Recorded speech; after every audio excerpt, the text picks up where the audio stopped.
BA BSc द्वितीय वर्ष अभ्यासपत्रिका तिसरी गद्य पद्य व उपजित मराठी या द्वितीय वर्षाच्या विद्यार्थ्यांसाठी यापूर्वी आपण कुणबी माझा कवी अनिल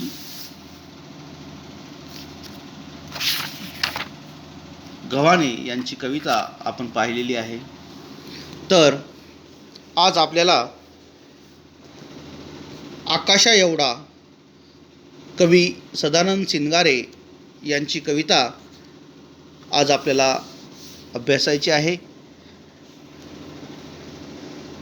आपल्या अभ्यासपत्रिकेनुसार गद्य पद्य आणि उपजित मराठी या 3 भागामध्ये विभागलेले असून आज आपण त्यातली आकाशा एवढी ही कविता पाहणार आहोत। प्रथमतः आपण या ठिकाणी त्या लेखकाचा परिचय करून घेणं गरजेचं आहे। त्या लेखकाने केलेली कामगिरी कोणती आहे याचा विचार आपल्याला या ठिकाणी करायचा आहे। सदानंद आकाजी सिंगारे यांचा जन्म 31 जानेवारी 1949 साली खामगाव जिल्हा बुलढाणा येथे झाला। त्यांनी निवृत्त प्रवर अधीक्षक डाकघर प्रथम वर्ग राजपत्रित अधिकारी म्हणून सुद्धा कार्य केलेले आहे। त्यांनी आबाळाचे रंग, सिंहासन, डिफेन्स, परतीचे ऋतू इत्यादी काव्यसंग्रही प्रकाशित केलेले आहेत। त्याचबरोबर अंधार गुहा, चिरे पायरीचे आणि डॉलरचे झाड आणि कथा आदी कथासंग्रह त्यांचे प्रकाशित झालेले आहेत। त्याचबरोबर अरण्य काळोख ही त्यांची कादंबरी आणि मुक्काम पोस्ट खेरडा हे त्यांचे आत्मकथन, गुंतलेले धागे हा ललित लेख संग्रह, बालकथा इत्यादी त्यांनी लेखन केलेले आहे। म्हणजे सदानंद सिंगारे यांनी समग्र वाङ्मय प्रकाराचं अवलोकन करून आपले लेखन केलेले आहेत। त्यांनी कथा, कादंबरी, कविता, ललित लेख, त्याचबरोबर आत्मकथन, स्वकथन आणि साहित्यही लेखन केलेले आहे। असा बहुआयामी लेखक यांनी आपल्या समग्र साहित्यातून त्यांनी एक चिंतनशील प्रयोगशीलता प्रकट केलेली आपल्याला दिसून येते। त्यांची कविता ही विशुद्ध भावकवितेचे रूप आहे। मराठी भावकवितेमध्ये त्यांच्या कवितेने आपले परिपूर्ण योगदान दिलेले आहे। म्हणजे एकंदरीत त्यांनी सर्व साहित्य प्रकाराला हात घालून लेखन केलेलं आहे आणि त्यांची कविता ही एक भावकवितेचं रूप आहे असं या ठिकाणी आपल्याला म्हणता येईल। म्हणजे त्यांच्या कवितेचे वैशिष्ट्य आपल्याला सांगता येईल। प्रस्तुत कविता त्यांच्या परतीचे ऋतू या काव्यसंग्रहातून घेतलेली असून त्यात संगणकीय परिभाषेच्या माध्यमातून संत तुकोबारायांचे आकाशा एवढे जे महान तत्व सांगितले आहे ते त्यांनी या कवितेच्या माध्यमातून रेखाटले आहे। म्हणजे एक संगणकीय भाषा परिभाषा कशी आहे, संगणकीय भाषा वेगळी आहे। जसे आपण वेगवेगळ्या बोलीभाषेचा विचार करतो तसं संगणकीय भाषासुद्धा एक वेगळी आहे आणि या भाषेच्या माध्यमातून सदानंद सिंगारे यांनी आपली कविता रेखाटलेली दिसून येते। आणि या लिपीच्या माध्यमातून किंवा या भाषेच्या माध्यमातून त्यांनी संत तुकारामाचे जे महान आहेत, जे कशा स्वरूपाचे म्हणजे त्यांनी तुकाराम कसे आकाशा एवढे आहेत याचा एक महान तत्व त्यांनी कसं अंगीकारलेलं किंवा महान संत कसे आहेत याचा उल्लेख त्यांनी आपल्या कवितेच्या माध्यमातून केलेला दिसून येतो। यानंतर आपण कवितेला पाहत असताना तुकोबा नावाच्या गातेची प्रत्येक फाईल सेव्ह करीत गेलास तू, जन कळवळ्याच्या फोल्डरमध्ये जीवांच्या आकांताने।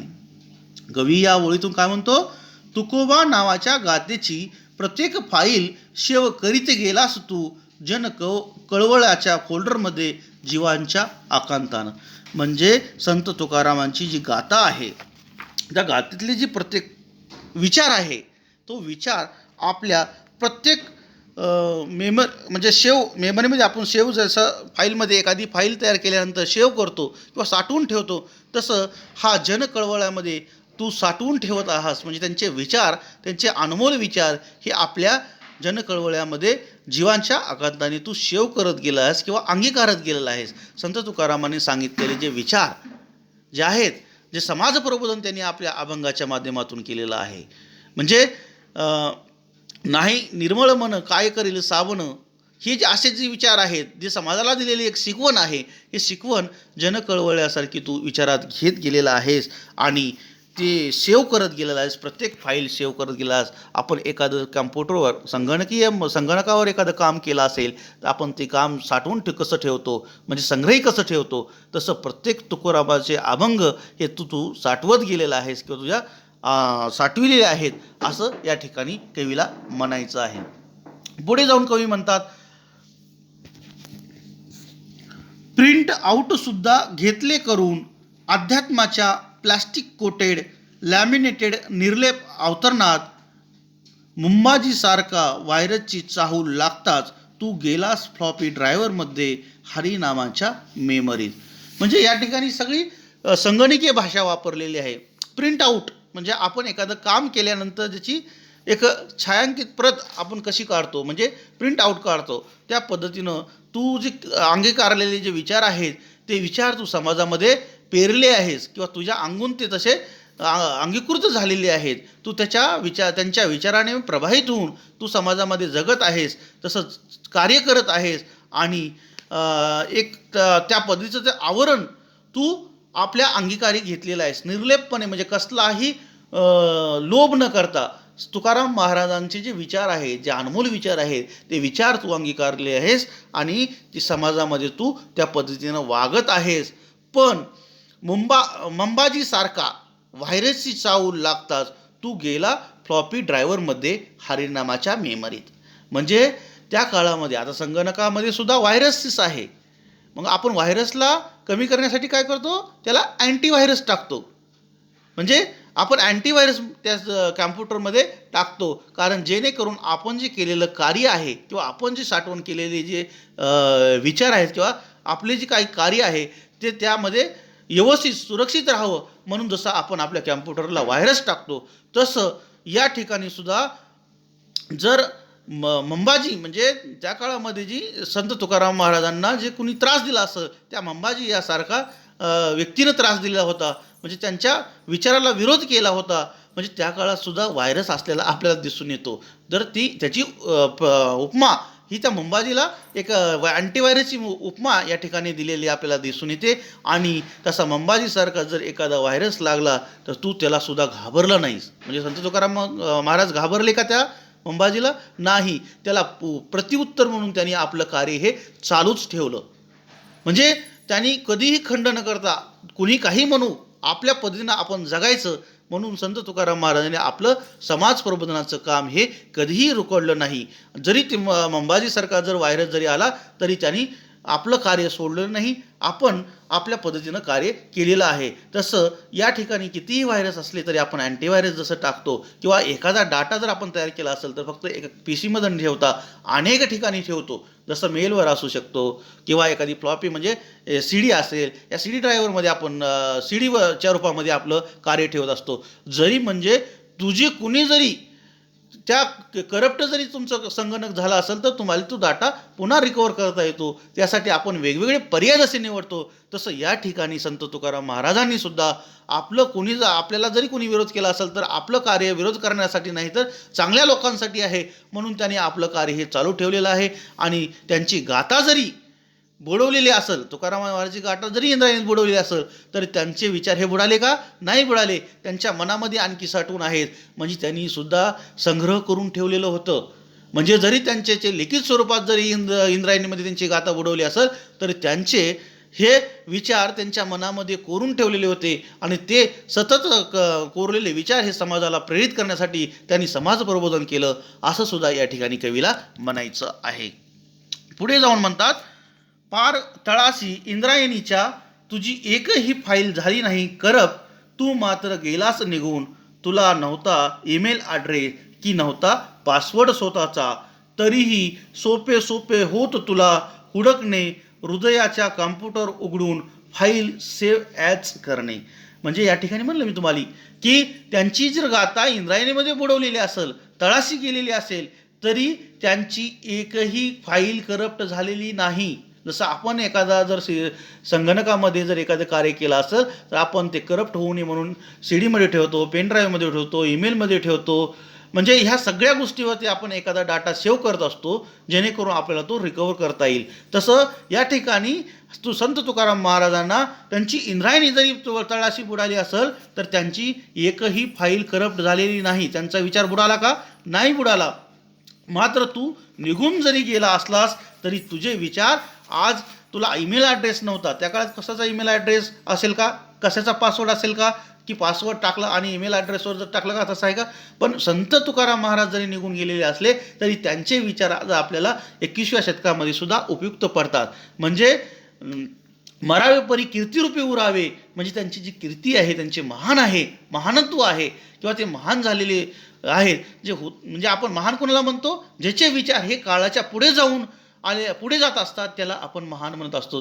म्हणजे त्यांचे आज विचार आपल्याला सुद्धा समाजामध्ये उपयुक्त ठरतात. म्हणून या ठिकाणी म्हणतात की तू जरी निघून गेला असलास तरी तू आज आमच्यामध्ये आहेस किंवा तुला हुडकणं हे आमच्या हुडकू शकतो. म्हणजे हृदयाच्या कॅम्प्युटरमध्ये तू सेव्ह झालेला आहेस. म्हणजे तू ज्यावेळेस म्हणजे कुठं जरी नसलं सेव्ह झालं तर संत तुकारामांचे विचार कुठं आहेत? हृदयामध्ये कोरून ठेवलेले आहेत, मनामध्ये पेरलेले आहेत.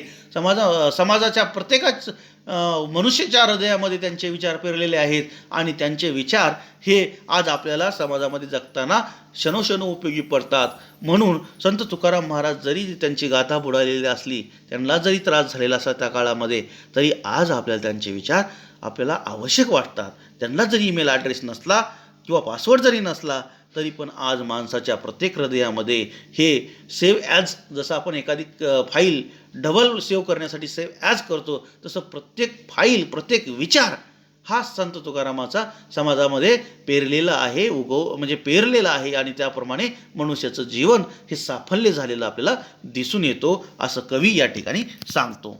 त्याच्या पुढे जाऊन म्हणतात की जन कळवळला ओपन तुकोबा प्रेस केलं की तू हा समोर उभा आकाशा एवढा. म्हणजे जनकळवळाविषयी ज्यांनी जन कळवळे असून, जे जन म्हणजे कोण?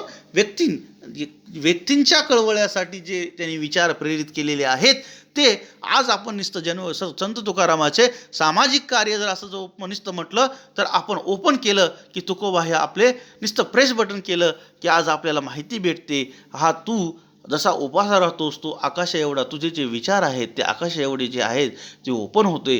म्हणजे तू नुसतं तुकाराम महाराज जरी आपण संगणकावर प्रेस केलं तर आज संत तुकारामाचे बरेच अभंग आपल्याला पाहायला भेटतात. म्हणजे त्या काळामध्ये जरी त्यांची गाथा ही बुडवून टाकू म्हणून काही समाजकंटकांनी जरी केलेलं असेल तरी संत तुकाराम हे कधीही आपल्यातून गेलेले नाहीत. जरी ते निघून गेलेले असले तरी त्यांचे विचार आज आपल्याला उपयुक्त ठरतात, असं या कवीला या ठिकाणी म्हणायचं आहे. आणि त्यांचं जी आहे की ज्ञानदेवे रचिला पाया तुका झालासी कळस, असं जी म्हणतो की संत ज्ञानेश्वरांनी वारकरी संप्रदायाची जरी पाया रचला असला तरी त्याचं कळस होण्याचं काम हे संत तुकारामांनी केलेलं आहे. असा हा आकाशा एवढा संत आपल्याला या ठिकाणी सांगण्याचा प्रयत्न, संगणकीय भाषेतून सांगण्याचा प्रयत्न या कवीनं केलेला आपल्याला दिसून येतो. पुढे म्हणतात, ह्या अशा पद्धतीनं आपल्याला कवी सांगतो की हा आकाशा एवढा संत कसा आहे या ठिकाणी आपल्याला लक्षात येतं. म्हणजे संत तुकाराम महाराजांनी जी आपली अभंग रचना रचलेली आहे ती सर्व जनकल्याणासाठी आहे, जनकल्याणासाठी आहे. म्हणजे म्हणजे एक सर्वसामान्य जनता समोर ठेवून त्यांच्याविषयी जे या समाजामध्ये रूढी परंपरा कर्मठ कांड आहे त्यावरती आपलं प्रहार करण्याचं काम संत तुकारामांनी केलेलं आहे आणि समाजामध्ये एक दिशा देण्याचं काम संत तुकारामांनी केलेलं आहे. ही कवी एकंदरीत असा ते अधीक्षक असल्याकारणाने असेल किंवा एक त्यांना लालित्यपूर्णचं हे नसेल, त्याच्यामुळे त्यांच्या व्यवसायामध्ये जे कार्य असेल त्या कार्याच्या अनुषंगाने त्यांनी आपले संगणकीय भाषा वापरून संत तुकारामाचे महान का महानत्व कसे आहे, हे संत कसे महान होते आणि त्यांचे विचार हे कसे महान होते, याविषयी भाष्य करण्याचं काम सदानंद शिंगारे या कवीनं केलेलं आहे. तर या ठिकाणी आपण थांबू. धन्यवाद.